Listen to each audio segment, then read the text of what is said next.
하나님 말씀 시편 97편 1절에서 12절까지 보겠습니다. 시편 97편 1절에서 12절까지 같이 읽겠습니다. 여호와께서 다스리시나니 땅은 즐거워하며 허다한 섬은 기뻐할지어다. 구름과 흑암이 그를 둘렀고 의와 공평이 그의 보좌의 기초로다. 불이 그의 앞에서 나와 사방의 대적들을 불사르시는도다. 그의 번개가 세계를 비추니 땅이 보고 떨었도다. 산들이 여호와의 앞 곧 온 땅의 주 앞에서 밀랍같이 녹았도다. 하늘이 그의 의를 선포하니 모든 백성이 그의 영광을 보았도다. 조각한 신상을 섬기며 허무한 것으로 자랑하는 자는 다 수치를 당할 것이라. 너희 신들아 여호와께 경배할지어다.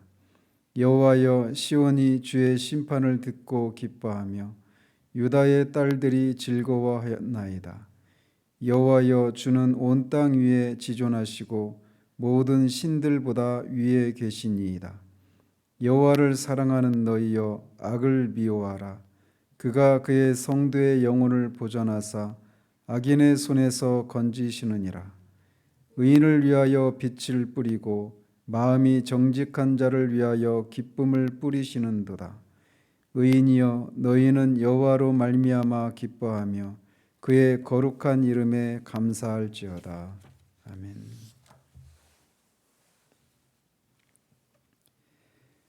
이 시편도 이 95편부터 시작되는 이 신정시 중에 하나입니다.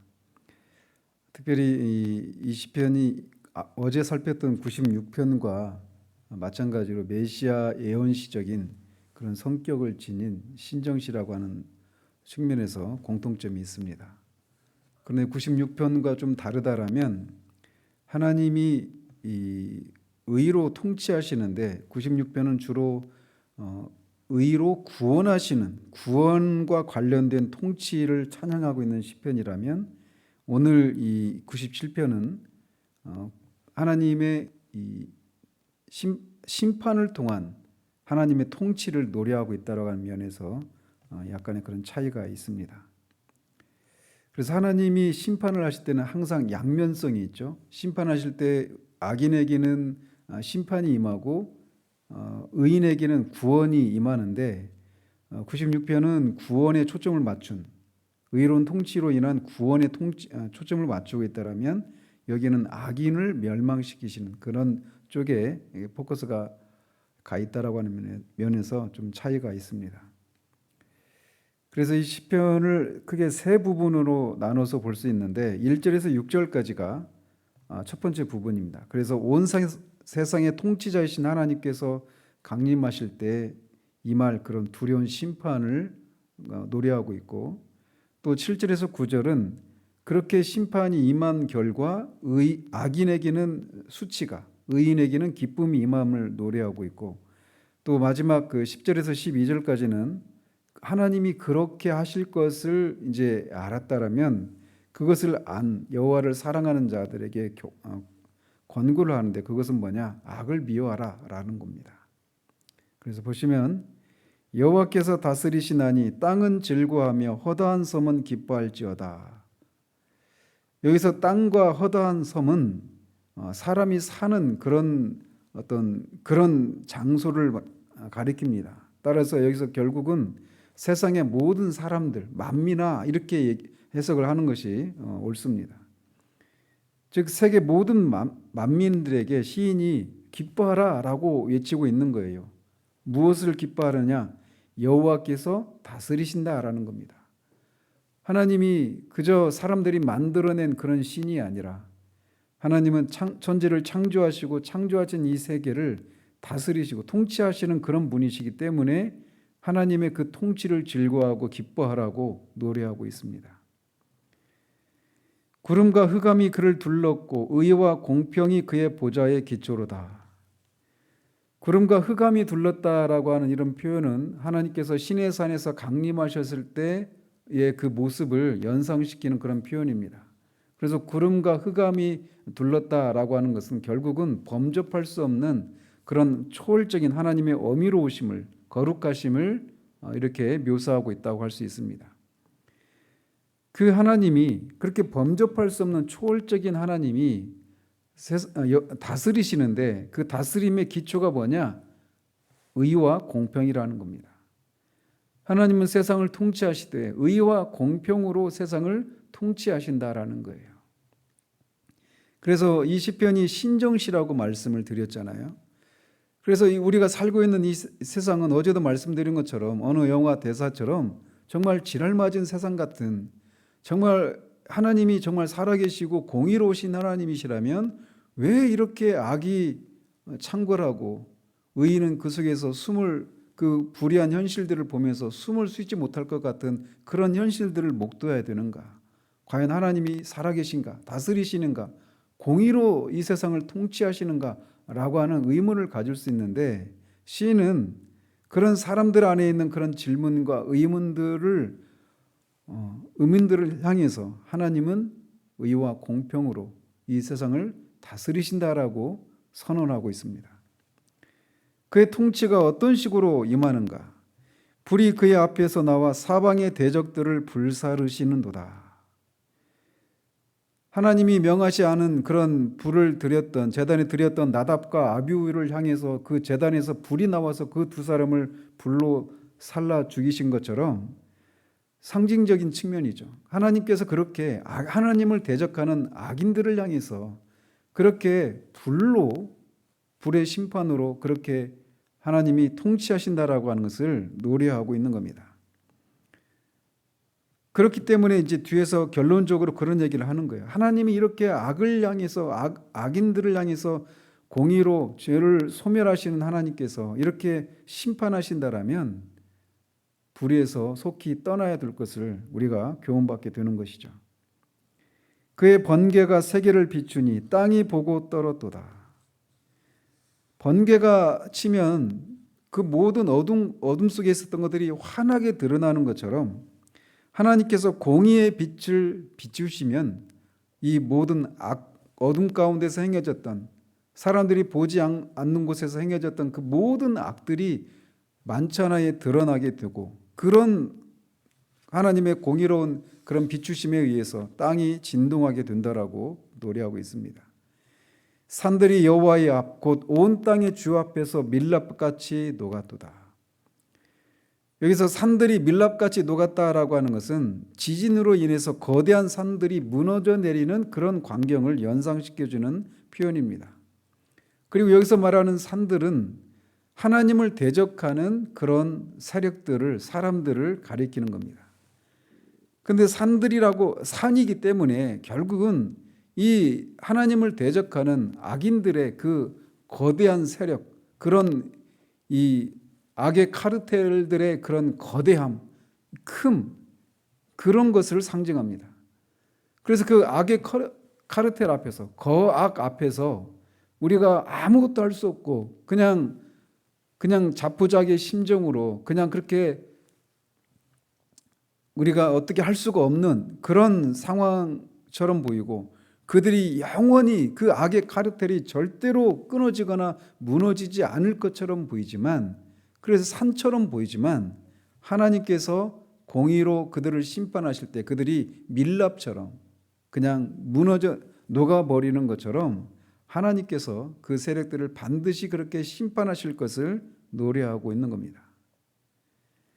우리가 이 땅에서 악인들이 형통하는 것 같은, 그래서 막 견고하고 도무지 무너져 내리지 않을 것 같은, 세세 계속 만대를 이어서 그 악의 세력들이 그렇게 이 세상을 통치하고 그들이 원하는 대로의 그런 세상을 만들어갈 것처럼 보이지만 우리가 낙심하지 않을 이유가 바로 여기에 있는 겁니다. 하나님이 그들을 심판하신다라는 거예요. 하늘이 그의 의를 선포하니 모든 백성이 그의 영광을 보았도다. 여기서 하늘은 하나님의 그 천사들을 가리킨다라고 볼 수 있습니다. 그리고 그 하나님의 모든 백성들도 하나님이 그런 의로운 심판을 통해서 나타나는 하나님의 그 공의로우심을 보면서 그의 공의로우심을 통해 드러나는 그 하나님의 영광을 보면서 즐거워하고 그 의를 선포한다라고 노래하고 있습니다. 이렇게 하나님은 세상을 다스리시는, 의와 공평으로 다스리셔서 어떤 거대한 악의 세력이라 하더라도 그 앞에서 한 줌 그냥 모래와 같이 아무것도 아닌 것처럼 그렇게 심판하신다라고 노래하고 있어요. 그러면서 이제 7절부터는 그 심판이 어떻게 임하는가를 악인들에게 어떻게, 또 의인들은 그런 것을 보면서 어떻게 되는지를 노래하고 있습니다. 조각한 신상을 섬기며 허무한 것으로 자랑하는 자는 다 수치를 당할 것이라. 너희 신들아 여호와께 경배할지어다. 조각한 신상을 섬기며 허무한 것으로 자랑하는 자, 이 얘기는 결국 우상 숭배하는 자인데 결국 악인들을 가리킵니다. 앞에 산들이라고 표현된 그 세력들을 가리킵니다.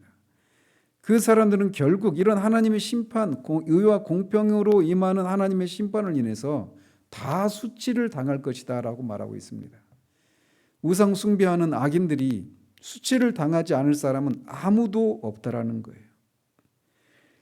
그래서 너희 신들아 여호와께 경배할지어다 라고 말합니다. 여기서 말하는 너희 신들이 앞에서 말한 이 조각한 신, 사람들이 만들어낸 그런 우상 신인지 아니면 천사들인지 명확하지 않지만 어쨌든 결론적으로는 여호와 하나님만이 경배와 찬양을 받으실 그런 분이시기에 하나님만을 경배할지어다 라고 권고하고 있습니다. 여호와여 시온이 주의 심판을 듣고 기뻐하며 유다의 딸들이 즐거워하였나이다. 시온과 유다의 딸들은 결국 온 이스라엘을 가리키고 궁극적으로는 예수 그리스도 안에서 이 아브라함의 후손이 된 그런 영적인 이스라엘, 온 교회를 상징한다고도 할 수 있습니다. 이렇게 하나님의 백성들이 여호와께서 의와 공평으로 이 세상을 심판하시고 악인들이 이런 멸망하게 되는 이런 것을 보면서 기뻐하고 즐거워하게 된다라고 노래하고 있는 겁니다. 여호와의 주는 온 땅 위에 지존하시고 모든 신들보다 위에 계시니이다. 지존하시다 또 위에 계시다, 이 얘기는 결국 똑같은 그런 말인데 하나님은 이렇게 세상에 있는 어떤 존재보다도 뛰어나시고 초월적인 그런 분이심을 노래하고 있는 겁니다. 따라서 시인은 이렇게 하나님의 초월하심을 두 번 거듭해서 강조하는 것을 통해서 모든 영광은 오직 하나님께만 돌려져야 한다라고 하는 것을 노래하고 있는 거예요. 그러면서 10절부터는 이제 결론 부분입니다. 여호와를 사랑하는 너희여 악을 미워하라. 그가 그의 성도의 영혼을 보존하사 악인의 손에서 건지시느니라. 이렇게 하나님의 심판과 또 악인이 당할 수치와 의인이 누릴 기쁨의 근거에서 시인은 성도들에게 마지막 결론적인 그런 권고를 하고 있는데 그것은 뭐냐? 악을 미워하라는 겁니다. 왜? 하나님은 악을 미워하셔서 그 악을 결코 묵과하시지 않으시는 그런 의로운 공평하신 분이시기 때문에 하나님이 미워하시는 악을 하나님의 백성들도 미워해야 된다라고 말을 하고 있는 겁니다. 그러면서 성도의 영혼을 보존하사 악인의 손에서 건지신다라고 말을 하고 있는데 이 말이 악이 행해지고 의인이 그 악인의 압제에 의해서 핍박을 받는 그 순간 즉각적으로 그런 하나님의 보호하심과 구원이 임한다라고만 볼 수가 없습니다. 왜? 이 세상에서는 여전히 순교가 일어나고 있고 악인이 형통하고 있고 의인이 바라는 대로 하나님의 그런 공의로운 통치의 행위들이 즉각적으로 나타나지 않는 현실들이 있기 때문에 그래요. 그래서 결국은 여기서 시인이 말하고 있는 것은 결국은 하나님이 이 세상을 최종적으로 심판하실 이 최후 심판 때를 미리 내다보고 예언적으로 노래하고 있는 것이라고 볼 수가 있습니다. 그래서 메시아 예언적인 그런 신정시라고 노래를 하고 그렇게 말을 하고 있는 것이죠. 하나님은 반드시 성도들의 영혼을 보존하시고 악인들의 손에서 건지신다라는 겁니다. 의인을 위하여 빛을 뿌리고 마음이 정직한 자를 위하여 기쁨을 뿌리시는도다. 여기서 의인과 마음이 정직한 자는 같은 말입니다. 그리고 빛을 뿌린다, 기쁨을 뿌린다라고 하는 것도 결국은 같은 그런 표현인데, 결국 이것은 마치 그 씨앗을 농부가 밭에 뿌리면 이 한여름의 그런 뜨거운 뙤약볕과 그런 가뭄, 이런 무더위를 이기고 결국엔 많은 열매를 맺게 되는 것처럼, 하나님께서 의인을 위해서 뿌린 그런 구원의 씨앗도 마침내 열매를 맺어서 의인들에게 무한한 기쁨을 안겨주게 될 것을 이렇게 시적으로 묘사하고 있는 겁니다. 의인이여 너희는 여호와로 말미암아 기뻐하며 그의 거룩한 이름에 감사할지어다. 하나님이 이렇게 뿌리신 구원의 씨앗, 의에 입각한 구원의 씨앗이 반드시 이렇게 열매를 맺고 의인들에게 기쁨을 가져다 줄 것이기 때문에 의인들은 여호와로 말미암아서 그런 의로우시고 공평하신 하나님을 인해서 기뻐하고 그런 하나님의 거룩하신 이름에 감사할지어다라고 결론을 맺으며 시를 맺고 있습니다.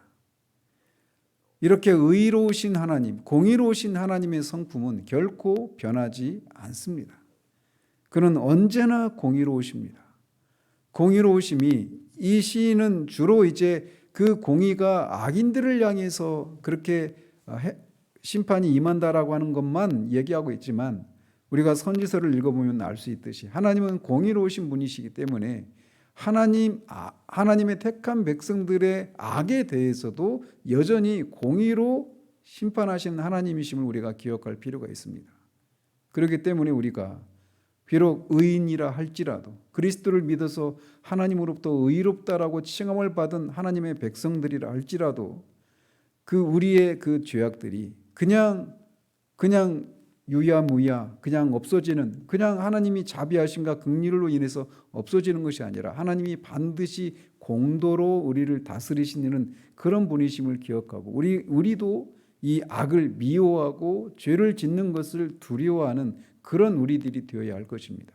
그리고 이 시편에서 노래하고 있는 것처럼 악한 그런 악인들이 형통하고 그 거대한 악의 카르텔 앞에서 아무것도 할 수 없는 그런 무기력감을 인해서 그 낙심하고 있을 것이 아니라, 거대한 산과 같은 그런 악의 카르텔들도 하나님 앞에서 밀랍같이 녹는 그런 공의로운 심판이 분명히 있을 것임을 알고 그것을 내다보며 그것을 소망하고 소망 중에 인내할 수 있는 그런 우리들이 되기를 우리 주님 이름으로 축원드립니다. 기도하겠습니다. 하나님 아버지, 불의한 현실을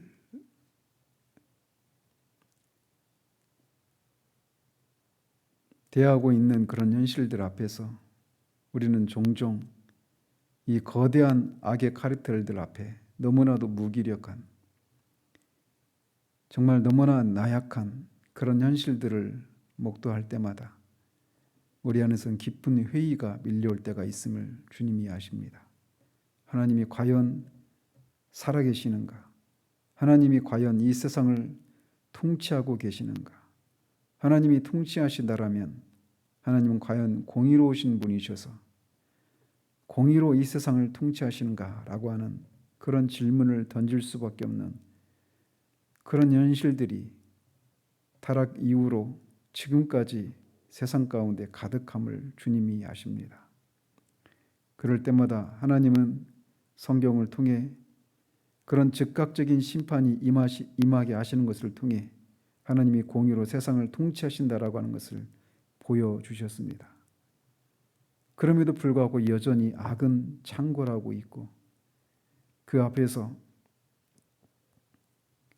그 사람들 안에 있는 그런 회의들이 결코 사라지지 않는 현실들이 지속되고 있음 또한 주님이 아십니다. 그러나 궁극적으로 우리 주님이 오시면 이 최후 심판을 통해서 궁극적인 심판이 임할 것임을 우리가 믿고 그 앞에서 우리가 인내할 수 있는 우리들 될 수 있도록 도우시기를 원합니다. 하나님이 악을 반드시 심판하시고 죄를 소멸하시는 분이시기에 산과 같이 그렇게 엄청난 위용을 자랑하는 거대한 악의 세력들조차도 그 하나님의 심판 앞에 밀랍처럼 녹아지게 되는 날들이 반드시 올 것을 기다리며 이 불의한 현실들을 하나님 아버지 이것이 전부가 아님을 우리가 믿고 인내하며 지나가는 우리들 될 수 있도록 도와주시기를 원합니다. 아울러 그렇게 하나님이 악을 미워하시는 분이심을 기억하고 우리 또한 악을 미워하는 우리들 될 수 있도록 이 한 날도 우리들의 삶 가운데서 그렇게 죄를 미워하고 하나님의 의를 사랑하고 사모하는 그런 삶을 살아가는 한 날 될 수 있도록 도우시기를 원합니다. 예수 그리스도 이름으로 기도합니다. 아멘.